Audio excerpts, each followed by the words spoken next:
2, 1.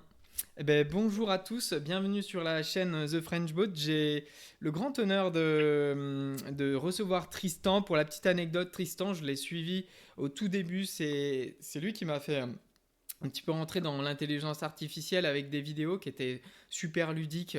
Tristan, il a une chaîne YouTube. Est-ce que tu peux te présenter un petit peu succinctement, Tristan? Ouais, bien sûr. Bah déjà, merci beaucoup Julien pour l'invitation. C'est un plaisir d'apparaître avec toi sur la vidéo.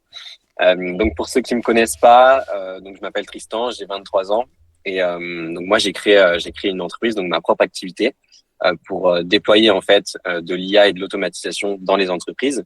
Donc on travaille surtout avec des entreprises entre 5 et 50 salariés. Et voilà, on intervient sur un certain nombre de sujets. Donc, on a pu faire de l'acquisition client avec de la prospection. On a fait des automatisations de création de contenu, des agents IA qui traitent la facturation. Enfin, voilà, on travaille sur pas mal de sujets. Et puis, notre but, c'est d'accompagner ces entreprises au mieux dans la transition vers l'IA et l'automatisation. Et donc aujourd'hui, Tristan, tu viens pour nous présenter une automatisation. Est-ce que de manière un petit peu simple, tu peux nous présenter l'outil et qu'on le voit et ensuite une petite démo et on passera en fait à la construction. Donc c'est ce qui va se passer un petit peu dans cette vidéo, c'est vous montrer ce qu'a fait Tristan de manière rapide, donc une démo de l'outil et ensuite on le construit si c'est quelque chose qui peut vous intéresser. On le construit de A à Z dans la vidéo pour que vous puissiez le refaire et nous poser des questions s'il y avait toutefois des choses qui n'allaient pas. Concernant le workflow que je vais vous présenter aujourd'hui, moi, je voulais partir sur un exemple qui parle un petit peu à tout le monde, surtout si vous êtes dans une entreprise, etc. Je pense que tout le monde a déjà eu à traiter des boîtes mail un petit peu en pagaille. Et donc là, on est sur une automatisation complète de messagerie, donc que vous soyez sur Gmail ou sur Outlook. Et donc le but, très très simplement, de cette automatisation, ça va être de traiter un petit peu les mails qu'on reçoit le plus souvent. Et moi, je suis parti sur trois cas d'usage très concrets. Donc, il y a un, ça va être tout ce qui est traitement des factures, notes de frais, que vous pouvez recevoir sur votre boîte mail et que vous devez donc rattacher à votre logiciel comptable. La deuxième chose, ça va être le traitement des newsletters. Donc, par exemple, si vous êtes inscrit à des newsletters, avoir un petit résumé qui apparaît sur son téléphone sans avoir à lire tout l'email. Et le troisième cas d'usage, ça va être tout ce qui est mail client, où là, on va simplement venir ranger les mails clients dans un label approprié pour pouvoir les traiter un petit peu plus facilement. Voilà, l'objectif vraiment de cette automatisation, c'est d'avoir une vision claire de sa boîte mail pour gagner du temps, ne pas avoir à tout traiter soi-même, ne pas avoir à tout ranger. Ok. Tu es parti sur N8N. On le présentera après. C'est C'est ça. un outil d'automatisation. N8N. C'est ça. Moi, j'ai la version donc auto-hébergée. Alors, faut savoir qu'N8N, l'avoir en version cloud, donc l'avoir en version logicielle un petit peu classique. Donc, c'est un abonnement par mois qu'on paye. Donc, il me semble que c'est à partir de 20 euros. Puis après, il y a des abonnements intéressants à 50 euros. Ou alors, on peut l'auto-héberger, c'est-à-dire en fait déployer le logiciel sur son propre cloud entre guillemets et pouvoir avoir plus de flexibilité, tout ça, et évidemment payer moins cher. Donc là, c'est mon cas. Enfin, c'est là que je vous présente l'automatisation. Ok, donc maintenant on va passer tout simplement aux démonstrations. Alors ce que j'ai fait, c'est que j'ai préparé un petit email pour la première branche avec tout simplement une facture à traiter et à ranger dans le Conto donc, qui est ma banque.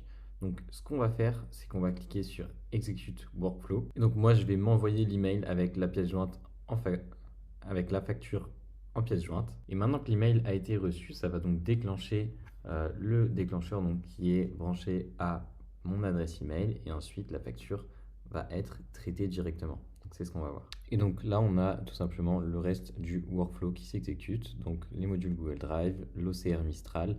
Ensuite, on va venir extraire les données juste ici. Et ce qui va nous restituer en fait tous les données de la facture, donc le montant, etc. On va archiver tout ça dans un module Google Drive juste ici.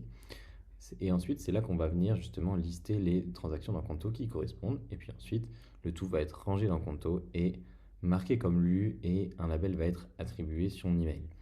D'ailleurs, si on se rend dans Conto, on peut voir directement que... D'ailleurs, si on se rend dans Conto, eh bien, on voit directement que le justificatif vient d'apparaître. Il est juste ici, c'est bien la facture Slack qui nous a été envoyée par email. Et bien sûr, dans mon email, ça a bien marqué l'email comme lu et ça l'a catégorisé également dans facture traitée. Donc on est bon. Maintenant, on va s'intéresser au deuxième nœud qui est le nœud tout simplement de résumé des newsletters. Alors là, pour la démo, j'ai laissé une newsletter que j'ai reçue tout simplement ce matin en non lu. Et on va voir ce qui se passe quand on exécute le workflow. On voit que le text classifier a remarqué que c'était une newsletter. On a tout simplement attribué le label qui correspond. Et là, il y a un résumé qui est en train d'être généré avec le modèle GPT-5 de chez OpenAI. Et ensuite, ce qui va se passer, c'est que sur Slack, qui est mon outil de communication, je vais recevoir un résumé de la newsletter. Alors, bien sûr, si votre outil de communication, c'est WhatsApp, Telegram ou autre, ou même tout simplement SMS, et ben on peut aussi configurer toute cette partie dans ce workflow. Et enfin, la dernière étape, c'est de marquer comme lu l'email. Donc, tout simplement, on va aller voir si ça a fonctionné. Je vais me rendre dans mon espace Slack. Et si je me rends dans mon canal newsletter, eh bien voilà, on voit que j'ai reçu le résumé de la newsletter. Donc, au lieu d'avoir un email interminable à lire de plusieurs pages, ce qui s'est passé, c'est que là, j'ai vraiment ce qui m'intéresse dans le résumé. Voilà, il m'a même mis les liens qui peuvent m'intéresser. Et puis, j'ai plus qu'à lire du coup et à apprendre. Si on retourne un petit peu dans ma boîte mail, eh bien, on voit que la newsletter a été catégorisée comme newsletter et l'email marqué comme lu. Comme ça, moi, ce qui me permet d'avoir une visibilité extrême sur ma boîte mail. Voilà, c'est tout pour les démos. Tristan, là, on a vu les 3 démos, excellent. Je trouve ça magique parce que c'est un cas d'usage que je peux avoir avec Conto, par exemple. Et je te laisse présenter un petit peu de manière, voilà, de survoler un petit peu qu'est-ce que fait tous ces nœuds. Et puis nous, on proposera de télécharger effectivement ce travail en ayant bien sûr des recherches à faire après sur d'autres vidéos. On va être de manière simple, on va expliquer sans trop de technique. Puis après, ce sera à vous soit de nous poser des questions, soit de faire des recherches sur différents points. La mise en place, donc la construction de ce workflow, donc comme l'a dit Julien, restez bien jusqu'à la fin de la vidéo parce qu'on vous donnera un accès au template. Et donc là, je vais vous expliquer, une fois que vous aurez le template, comment en fait vous pourrez l'activer aussi pour vous. Donc, la première étape, si on regarde un petit peu en détail, c'est que voilà, j'ai décidé de mettre 2 triggers pour vous expliquer un petit peu la différence. Donc là, c'est la première partie de l'automatisation, c'est celle qui va vraiment récupérer l'email dès qu'un email arrive dans notre boîte mail. C'est vraiment la première étape. Évidemment, ça fonctionne avec Gmail, Outlook, mais ça fonctionne aussi avec d'autres messageries si vous l'avez.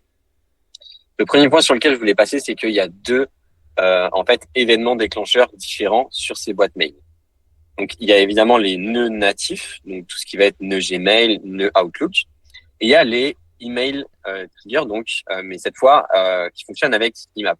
La seule différence entre ces 2 nodes, c'est que si vous utilisez le Gmail trigger, il ne pourra pas s'activer dès que vous allez recevoir un email, c'est-à-dire instantanément. Vous recevez l'email, le scénario se déclenche. C'est le seul problème de ce node Gmail, et c'est pour ça qu'on utilise un node IMAP, parce que là, en fait, c'est instantané. Ce qui se passe avec le node Gmail, c'est qu'on va lui dire, bon, ok, tu vas pas te déclencher instantanément à la réception de chaque email, mais tu vas te déclencher, par exemple, toutes les minutes, toutes les heures, tous les jours. Enfin, voilà. On peut mettre des intervalles, mais en fait, c'est vraiment quelque chose qui va se déclencher par intervalle. Personnellement, je recommande d'utiliser le node IMAP, parce qu'au moins, ça se déclenche instantanément et vous n'avez pas de risque de doublons ou de synchronisation qui se font pas entre les mails, etc. Donc voilà, c'est vraiment quelque chose que je recommande. Concernant la mise en place, il n'y a rien de très compliqué. Il vous suffit juste d'aller dans vos réglages Gmail, d'ajouter une application. Gmail va vous donner un mot de passe et vous aurez juste en fait à cliquer sur le petit crayon et à renseigner le mot de passe qui est justifié et la connexion sera faite. C'est vraiment pas très compliqué. Sinon, il y a plusieurs vidéos sur le sujet. Vous tapez juste sur Internet comment connecter IMAP à Gmail et ce sera très bien expliqué. Une fois que vous avez fait ça, ce qui se passe, c'est qu'il va falloir classifier les emails. Donc, il faut imaginer, on reçoit l'email, mais maintenant, il faut dire à l'IA de quel type d'email c'est. Est-ce que c'est une facture? Est-ce que c'est une newsletter? Ou est-ce que c'est autre chose? Donc, pour ça, on utilise un node text classifier. Et son but à lui, donc, il est connecté à ChatGPT. Et lui, il va devoir en fait catégoriser l'email. Ça va vraiment être sa seule mission. Donc pour ça, on va lui donner le texte de l'email qui correspond en fait au corps de l'email qu'on l'on reçoit avec cette expression. Et ensuite, on va lui donner les catégories. Donc vous pouvez mettre autant de catégories que vous voulez. Vous pouvez en ajouter ici. Voilà, moi de toute façon, je reçois que 2 types d'emails en majorité. Enfin 3 types d'emails, ça va être les factures, les newsletters et les clients. Donc c'est pour ça que j'ai décidé de mettre ça. Donc voilà, là vous mettez le nom de la catégorie, vous mettez les mots-clés qui peuvent se trouver dans l'email pour aider l'IA. Donc par exemple, pour newsletter, moi j'ai mis les newsletters que j'ai l'habitude de recevoir. Donc voilà, l'idée, c'est de mettre un petit peu les mots qui sont associés à ces emails. On branche tout ça à un LLM, donc à une IA. Et pour ça, rien de plus simple. Si vous voulez connecter à ChatGPT, vous avez juste à vous rendre sur plateforme.developer.openai, de récupérer votre clé API et puis de la renseigner juste ici dans la connexion. Et vous aurez connecté ChatGPT à votre workflow N8N. Sachant qu'il y a encore une fois plein de vidéos sur le sujet et que vous pouvez demander aussi à ChatGPT de vous aider dans le processus. Ouais. C'est exactement ça. C'est vraiment pas très compliqué. Donc maintenant, on va aller un petit peu plus en détail dans la technique et on va s'intéresser à la branche traitement des factures et des notes de frais. Donc, ce qui se passe une fois que l'IA a détecté que c'était une facture, en fait, on va venir récupérer les informations de l'email. Alors, en fait, on est un petit peu obligé de faire ça parce que le node email IMAP qui se trouve ici va pas nous donner en fait les informations internes à Gmail. Il va nous donner des informations génériques. Et le problème, c'est que pour exploiter en fait le contenu de cet email, par exemple récupérer la pièce jointe, télécharger la pièce jointe, etc., on va être obligé d'ajouter ces deux petits nœuds-là Gmail. Donc ça rallonge un petit peu le workflow. Mais bon, c'est pour la bonne cause et qui va nous donner, lui, par contre, les informations natives à Gmail. Bon, voilà, je rentre pas trop dans le détail, mais l'idée, c'est avec ce nœud get many messages, d'utiliser cette expression-là. Vous pourrez directement la copier-coller pour pas vous prendre la tête, elle marche à tous les coups. Et en fait, ici, on va juste demander à Gmail de nous donner l'identifiant de l'email natif avec cette expression que vous pouvez également copier-coller. Et une fois qu'on a l'identifiant de l'email, eh bien on va venir récupérer la pièce jointe, donc la pièce jointe qui est la facture ou la note de frais en PDF, scannée en photo, peu importe, ça marche à tous les coups. Et on va juste renseigner l'identifiant, donc JSON.id ici. Donc c'est bien une opération get email. Et ici on dit de télécharger, très important, les pièces jointes.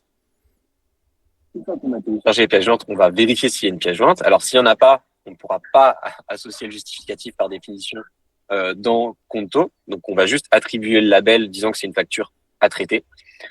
Et s'il y en a une, ce qui est évidemment l'objectif, eh bien on va tout d'abord la charger dans notre Google Drive. Donc moi j'ai un dossier facture dans mon Google Drive où je charge toutes les factures que je reçois.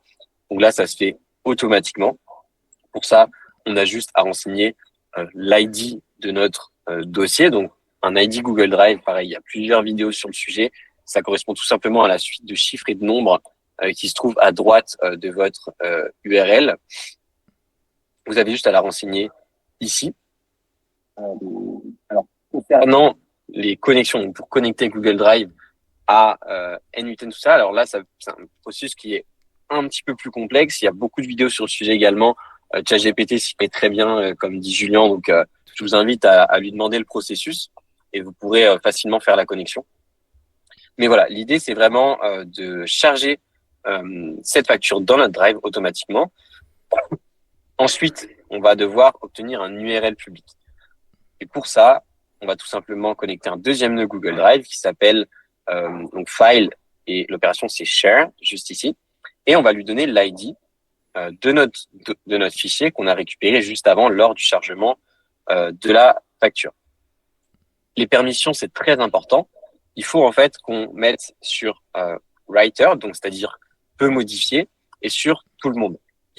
Alors, ça peut faire un petit peu peur de se dire, tiens, je vais partager mon dossier à une automatisation, mais aucun problème, parce qu'en fait, la seule personne qui va avoir accès temporairement à cette URL, ça va être Mistral, qui est une IA française, et elle ne va rien faire plus que consulter l'URL, et puis ensuite, elle va tout simplement la supprimer. Donc, c'est vraiment temporaire, vous inquiétez pas. Et donc, une fois qu'on a chargé notre fichier et qu'on a l'URL, ce qui va se passer, c'est qu'on va utiliser une requête API. Alors, ça peut être un petit peu compliqué si vous avez jamais entendu ça, mais je vous rassure, c'est très, très simple. Les requêtes API, on les utilise quand il n'y a pas de nœud natif. Donc là, on voit que les nœuds Google Drive, les nœuds Gmail, il y a des petites photos, il y a des petits logos, ça s'appelle des nœuds natifs. C'est-à-dire qu'ils sont directement, en fait, disponibles dans l'interface N8N. Voilà. Mais parfois, il arrive que, en fait, voilà, des logiciels qu'on souhaite utiliser ne se trouvent pas directement dans NUTM. Et pour ça, on va utiliser des nœuds HTTP pour pouvoir les utiliser quand même. Donc, le nœud HTTP, vous avez juste à taper HTTP, et puis voilà, c'est celui-là, HTTP request. Donc, si on regarde un petit peu ce qu'on a à l'intérieur, qu'est-ce qui va se passer? Donc là, en fait, on va appeler Mistral pour lui dire, tiens, j'aimerais bien que tu ailles regarder ma facture que je viens de charger dans mon drive et que tu me sortes un petit peu les détails de la facture. Super. Donc, par exemple, Mistral, ce qu'il va faire, c'est qu'il va arriver sur cette interface, donc il va voir votre facture, donc il va voir déjà toutes les informations concernant l'entreprise qui vous envoie la facture, et il va voir tout ce qui est justement prix, crédit, etc. Voilà, il va avoir accès à ces informations, et lui, son but à Mistral, ça va être en fait de ressortir toutes ces informations. Donc pour ça, évidemment, on connecte à Mistral via une clé API, donc comme pour ChatGPT, il suffit d'ajouter des crédits et puis d'obtenir votre clé. Et ensuite, on va envoyer une requête, et la requête, c'est toujours la même. Donc là, pareil, pas besoin de vous prendre la tête, vous pouvez tout simplement copier ce qu'il y a écrit ici. Donc on appelle le modèle Mistral OCR, qui est en fait un modèle spécialisé dans l'extraction de données sur des PDF, sur des photos, etc. Alors, c'est le meilleur du marché. C'est pour ça qu'on utilise Mistral et pas Gemini, pas ChatGPT. C'est parce qu'en fait, il a un taux de réussite de 99%, alors que les autres sont plus à 94, 96. Et on est Évidemment, sur un sur un modèle grand... protégé et qui plus est français, ce qui veut dire que voilà, on va lui donner, comme tu le précisais, on va lui donner des informations qui peuvent être sensibles et finalement, voilà, c'est un modèle qui va sécuriser vos transitions de données et tu le disais, je ne le savais pas que c'est ultra efficace. Voilà. Exactement. Ouais, c'est vraiment les meilleures performances. Ça marche même très très bien sur des documents manuscrits. Donc par exemple, si quelqu'un vous envoie une note de frais écrite à la main avec des infos, etc., il y a de très grandes chances que ce soit très très bien traité, ce qui n'est pas forcément le cas avec les autres modèles. Et en fait, sur 10 factures, ça fait pas la différence. Mais si on reçoit 100, 200, 300 factures par mois, en fait, c'est quelques pourcentages de précision en plus qui font vraiment la différence à grande échelle. C'est pour ça que je vous recommande d'utiliser Mistral OCR. Alors évidemment, si vous êtes ultra préoccupé par la confidentialité, tout ça, le top avec Mistral aussi, c'est qu'on peut auto-héberger très très facilement ces modèles, soit sur le cloud, soit sur les serveurs que vous avez vous-même, et ça résout un petit peu tous vos problèmes d'ultra confidentialité. Donc la requête, c'est quoi? On appelle le nom du modèle, on lui dit qu'on va lui envoyer une URL et on lui envoie tout simplement l'URL publique que l'on vient d'obtenir à notre node précédent. Voilà, c'est un petit peu comme ça que ça marche, rien de très compliqué. Et une fois que ça s'est passé, il va nous renvoyer en fait toutes les données de la facture dans un format qui s'appelle le Markdown. Donc voilà, je vais pas rentrer dans les détails, mais je vous laisserai aller voir ce que c'est que le Markdown. C'est juste un format de données en fait que renvoie Mistral et d'autres logiciels d'ailleurs. Et nous, le Markdown, c'est bien sympa, c'est très lisible pour les IA, mais c'est pas lisible forcément pour les humains et pour les autres logiciels. Donc, ce qu'on va faire, c'est qu'on va venir utiliser un nœud IA juste ici. Et son but à ce nœud IA, ça va être de prendre le Markdown en entrée pour nous rendre JSON. Du JSON, c'est un format de données qui est très lisible par tous les logiciels, même par les humains. Tous les développeurs utilisent du JSON. C'est juste un format de données. Donc, sur ce node LLM, on va tout simplement lui dire avec un prompt, tu es un assistant expert en comptabilité, spécialisé dans l'extraction de données, et ton but, ça va être de recevoir les données en entrée et puis de les recracher, entre guillemets, d'une façon claire et lisible. Bon, voilà, le prompt, je vous le laisserai Oui. le recopier également. Dans tous les cas, et ce qu'on disait à la fin, ils auront la possibilité de télécharger donc ce système d'automatisation et donc il sera présent à l'intérieur. Donc ils pourront tout simplement connecter les différents nœuds. Ce qu'on appelle les nœuds, c'est ce que nous présente Tristan, c'est les différentes capsules. Et donc il sera présent, en fait, ce prompt, cette requête, elle sera présente dans le nœud. Voilà. Et alors, ce qui est quand même un petit peu obligatoire dans cette étape, c'est quoi? C'est que en fait, on va devoir lui spécifier un format de sortie. Donc, c'est pour ça qu'il y a une structure output parser. Donc, pour l'activer, ça se passe juste ici, un require spécifique output format. Et en fait, on va forcer l'IA à nous rendre un format de données qu'on attend. Et on est obligé en fait d'ajouter même à ce module une deuxième IA en activant ici autofix format. Pourquoi? Parce qu'en fait les factures qu'on va recevoir, il y a des formats qui diffèrent énormément entre les fournisseurs. Des fois il y a des fournisseurs qui vont formater une facture voilà dans un sens, d'autres dans l'autre. Et pour gérer le plus de cas possible, on va devoir donc utiliser cette structure un petit peu plus complexe que d'habitude pour que ça fonctionne quasiment à tous les coups. Voilà. Une fois que ça se passe, ce qu'on va faire, c'est qu'on va archiver entre guillemets les données de la facture dans un Google Sheet, mais ça peut très bien se faire dans un module dans un logiciel de facturation ou dans un Excel, enfin peu importe ce que vous utilisez. Et ensuite, ce qui va se passer, c'est qu'on va aller chercher nos transactions dans notre logiciel, donc dans notre banque, dans notre logiciel comptable, etc. Donc moi, c'est Conto. Et on va utiliser de nouveau un module HTTP parce que il n'y a pas de node natif Conto dans NUTN. Et pour ça, on va utiliser l'URL transaction. Et en fait, on va trier par date. Donc en fait, Mistral nous a, quand il a analysé la facture, il nous a en fait déniché une date d'émission. Et en fait, on va filtrer avec la date d'émission dans notre logiciel de banque. Et une fois qu'on a la date qui correspond, donc par exemple, il va nous sortir voilà peut-être 3 transactions. 3 transactions ont eu lieu ce jour-là. Voilà, il y a donc notre facture de XAI ou de OpenRouter. Il y a peut-être une facture OpenAI qui a eu lieu, peut-être une facture, une note de frais d'un restaurant. Et le but de ce deuxième nœud IA, ça va de faire le matching. En fait, lui, on va lui donner le montant de la facture. Principalement, bah voilà, on va lui donner le nom du fournisseur, le montant de la facture, et on va lui donner les transactions candidates, c'est-à-dire en fait les 3 transactions qu'il y a eu aujourd'hui. Et en fait, il va faire le matching automatiquement. Il va dire, voilà, sur ces 3 factures, il y a le montant qui correspond avec celle-ci et le nom du fournisseur qui correspond avec celle-ci. Donc comme ça, c'est très précis et il va nous retourner un seul ID de facture.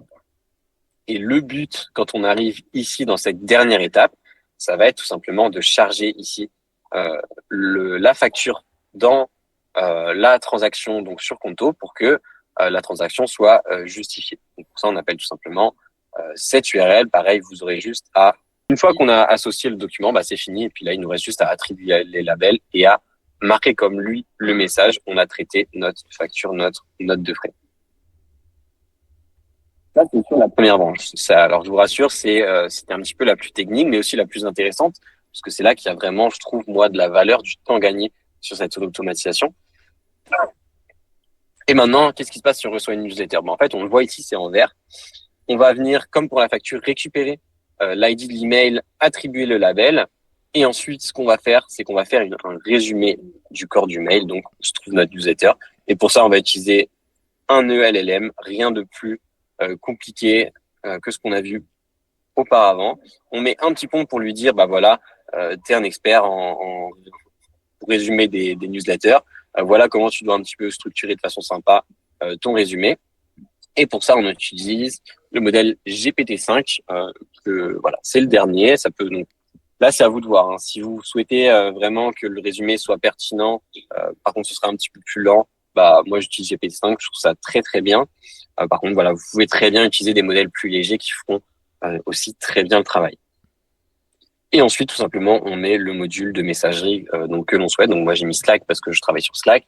Vous pouvez très bien mettre Telegram, WhatsApp ou votre outil favori. Comment ça se passe? Et bah, tout simplement, vous connectez comme d'habitude avec le petit crayon ici, peu importe votre clé ou vos identifiants. Et ensuite, voilà, vous choisissez votre channel. Et voilà, c'est un petit peu comme ça que ça fonctionne. Et à la fin, on marque le message comme lu pour dire que cette newsletter a été traitée. C'est tout simplement comme ça que ça fonctionne. Maintenant, sur la dernière branche. On a vu que tu utilises Slack, mais ça peut Ça peut être avec d'autres choses, Notion ou d'autres choses, même parfois juste un fichier Excel. Si les gens ont Google Sheet ou alors Excel, on peut très bien remplacer cet outil. Voilà. Il y a un petit point sur l'aspect Conto et l'application. C'est une banque en ligne qui est de plus en plus commune auprès des professionnels et on peut s'attendre un jour à ce que N8N, on n'ait pas besoin de faire une recherche avec HTTP et HTTP request et qu'un jour, bah, tout simplement, on ait juste le module Conto à ajouter. Voilà, Si vous voulez un petit conseil pour savoir si vous pouvez en fait automatiser les logiciels avec lesquels vous travaillez au quotidien, vous tapez tout simplement dans la barre de recherche Google le nom de votre logiciel, donc par exemple Conto, et vous rajoutez deux mots juste après, vous rajoutez API, donc juste un A, un P et un I, espace documentation. Si le premier lien qui apparaît, c'est en fait une liste un petit peu de requêtes que vous pouvez voir, bah, je peux peut-être vous montrer. Voilà, vous tapez le nom de votre logiciel, API documentation, et si le premier lien que vous voyez, ça ressemble en fait à c'est où? Voilà, si ça ressemble à des choses comme ça, enfin si vous arrivez à avoir votre logiciel plus, voilà, vous voyez que c'est un petit peu écrit en code, tout ça, ça veut dire que le logiciel est automatisable et donc vous pouvez l'utiliser dans N8N. Voilà, c'est un petit tips pour bien en fait se repérer dans ce qui est automatisable ou ce qui n'est pas automatisable. Voilà, ce que vous dites Tristan, en fait, c'est que finalement, euh, euh, Conto a fait l'effort de créer une clé API. Donc, ils ont mis, vous avez vu, il y avait écrit Conto Developers. Mais la plupart des outils comme ça ont des clés API. Quand c'est utilisé à grand public, il y a toujours des gens qui veulent développer des automatisations ou des applications. Donc, la plupart des outils ont ces clés API. Et pour terminer, donc sur la partie un petit peu construction technique, donc dans la branche autre, donc si c'est ni une newsletter ni une facture, on va juste vérifier dans ma base de données client. Donc moi c'est Airtable, mais ça peut très bien être vous, HubSpot, Notion, Salesforce, selon votre entreprise. On va tout simplement rechercher, par adresse email. Donc on va comparer ma colonne mail dans mon CRM avec l'email qui nous envoie euh, notre email. Et si voilà, il y a quelque chose qui ressort, s'il y a bien une entrée, si le client existe dans une base de données, bah, ça veut dire que c'est un de nos clients. Et donc là, on va le ranger tout simplement dans le label client. Et si c'est pas un client, ça veut dire que c'est un autre mail, peut-être de la pub, peut-être de la prospection. Et dans ce cas-là, on va lui dire pas d'opération, fais rien. Moi, j'irai voir par moi-même qu'est-ce que c'est. Voilà, c'est un petit peu comme ça que fonctionne tout le workflow. Super. Merci beaucoup Tristan, c'est très clair. Alors là où peut-être si les gens ont des problèmes, et moi que je fais souvent, c'est que je fais des captures d'écran des problèmes que je peux retrouver.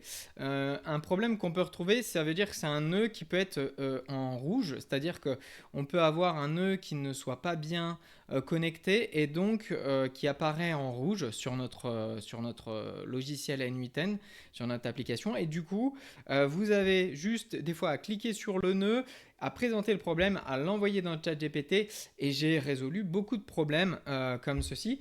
Si toutefois c'est des problèmes voilà, qui persistent et que vous n'arrivez pas à débugger, bah, c'est là où Tristan a une grande valeur ajoutée, c'est que lui, il met en place des automatisations au sein des entreprises, il peut vous aider à construire même des automatisations personnalisées, c'est-à-dire là vous avez vu un cas d'usage, mais il y a peut-être tout un autre cas d'usage où vous avez des fois des produits qui rentrent dans votre entreprise et vous avez besoin de faire le point sur les flux entrants et sortants.